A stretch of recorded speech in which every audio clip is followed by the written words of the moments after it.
Pertanyaan berikut, Jos Bogor.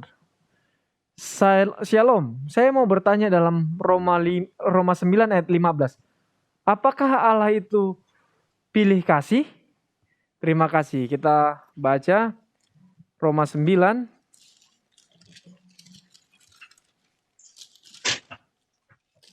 ayat 15.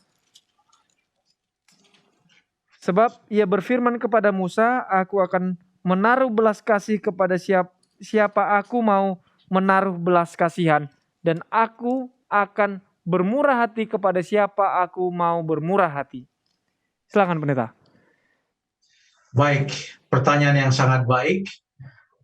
Kata-kata tadi seakan memberikan kesan bahwa Allah itu pilih kasih. Ya, terserah saya. Kalau saya tidak mau untuk menyelamatkan si A, saya nggak mau. Kalau saya lebih suka dengan si B, saya akan menyelamatkan si B. Kepada siapa saya mau menaruh belas kasihan, saya akan menaruh belas kasihan. Jadi ini kata-katanya diambil dari atau dikutip dari Kitab Keluaran. Apa yang terjadi pada saat Allah mengucapkan kata-kata ini? Di dalam pasal berapa Kitab Keluaran kata-kata ini diucapkan oleh Allah?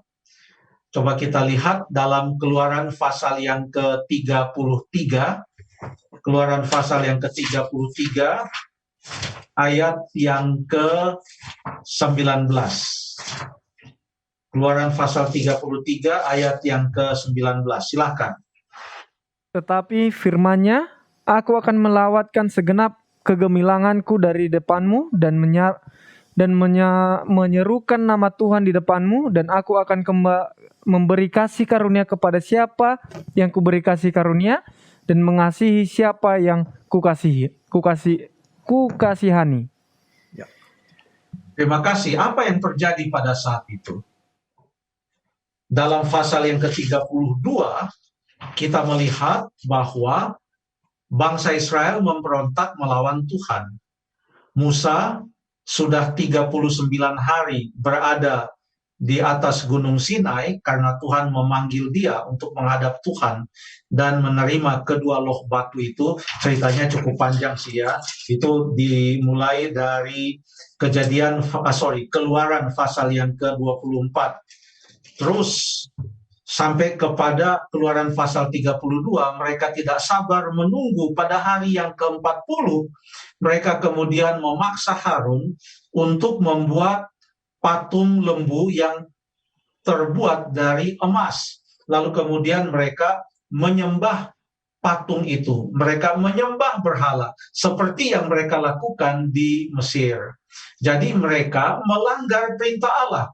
Padahal di dalam kitab Keluaran pasal yang ke-20, sebelum Tuhan Allah memanggil Musa untuk menerima dua loh batu di atas mana 10 perintah Allah itu dituliskan, maka Tuhan sudah mengucapkan ke-10 firman itu. Dan pada waktu Tuhan mengucapkan ke-10 firman itu, orang-orang Israel sudah betul-betul mengambil ikrar untuk menuruti apa yang difirmankan oleh Tuhan. Makanya di dalam pasal 19 kitab Keluaran ayat yang ke-8, mereka berkata, segala yang difirmankan Tuhan akan kami lakukan. Lalu Tuhan firmankan 10 perintah Allah. Salah satunya, perintah yang kedua mengatakan, janganlah kamu membuat patung yang menyerupai apapun dan sujud menyembah kepadanya. Itu yang mereka lakukan pada waktu Musa pergi ke Gunung Sinai untuk menerima 10 perintah Allah yang mereka sudah tahu apa isinya.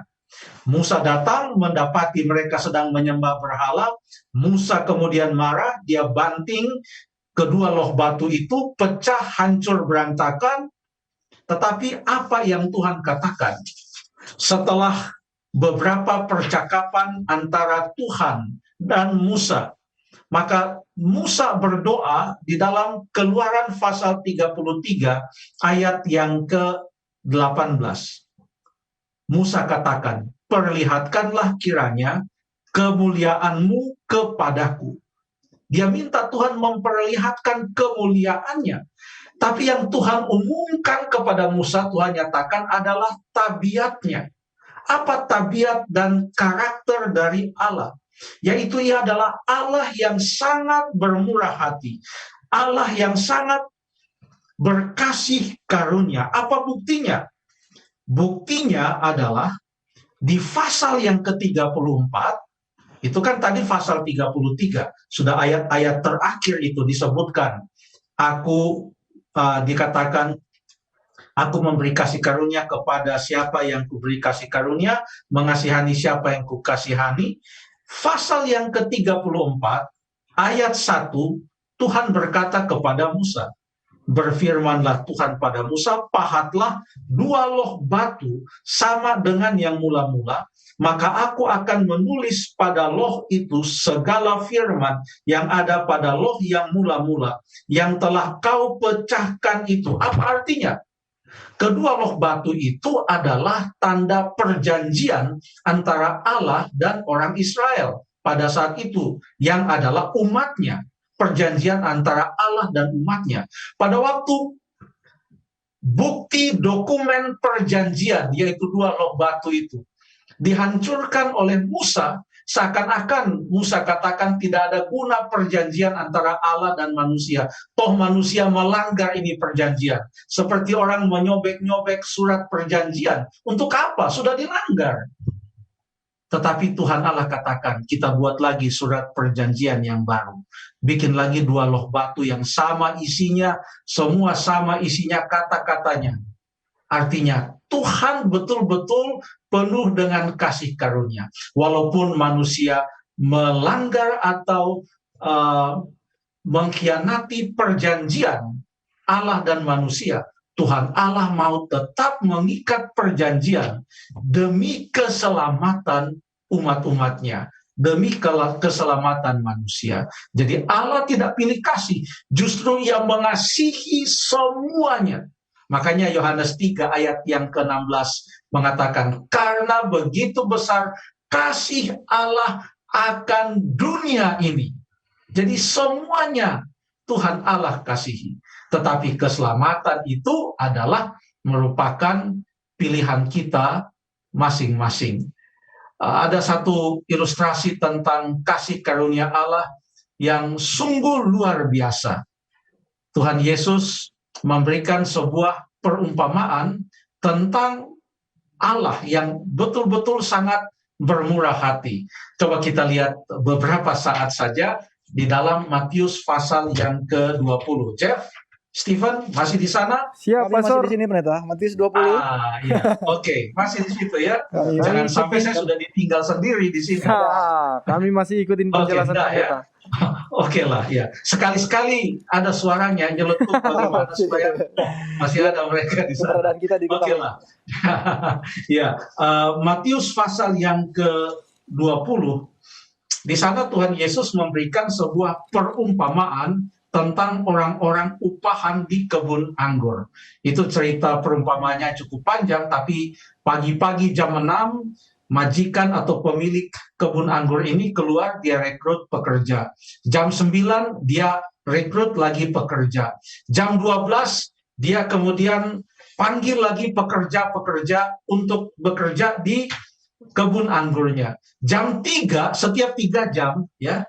Jadi jam 6 pagi, jam 9 pagi, jam 12 tengah hari, dia rekrut.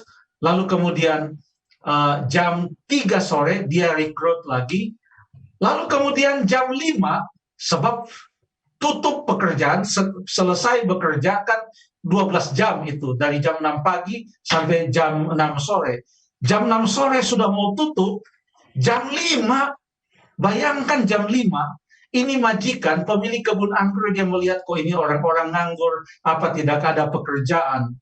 Jam 5, ini di dalam ayat yang ke-9, datanglah mereka yang mulai bekerja kira-kira pukul 5 dan mereka menerima masing-masing 1 dinar. Jam 5 dia rekrut orang, lalu setelah jam 6 mereka semua berkumpul untuk menerima upah.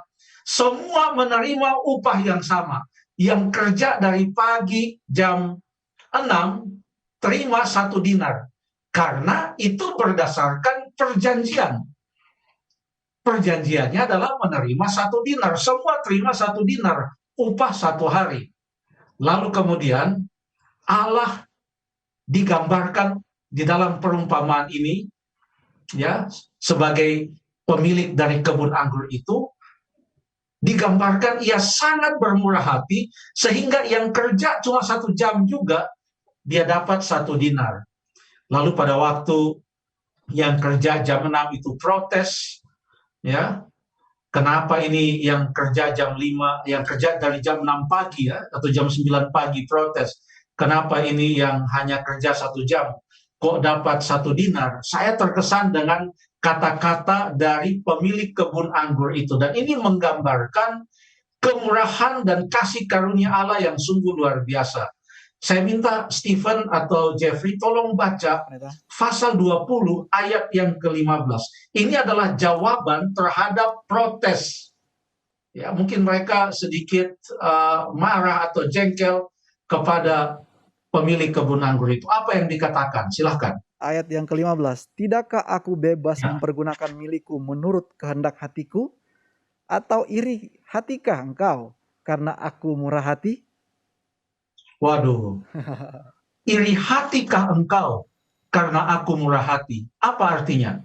Kemurahan Allah itu sungguh luar biasa, tidak bisa dipahami dan dimengerti, sampai orang bisa sampai jengkel melihat bagaimana Allah itu bermurah hati.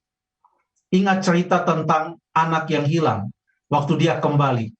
Justru abangnya, anak yang sulung, sampai protes, kenapa Bapak menyambut dia padahal dia sudah berfoya-foya, menghabiskan hartamu dengan perempuan-perempuan, berfoya-foya di negeri orang. Sekarang ia kembali dan ia dipakaikan pakaian yang bagus, lalu kemudian diadakan pesta penyambutan, lembu tambun yang selama ini dikasih makan, disembelih untuk pesta menyambut kembali yang hilang itu, anak yang hilang itu. Kasih karunia Allah itu sungguh luar biasa. Untuk siapa? Untuk kita semua. Untuk kita semua. Terima kasih.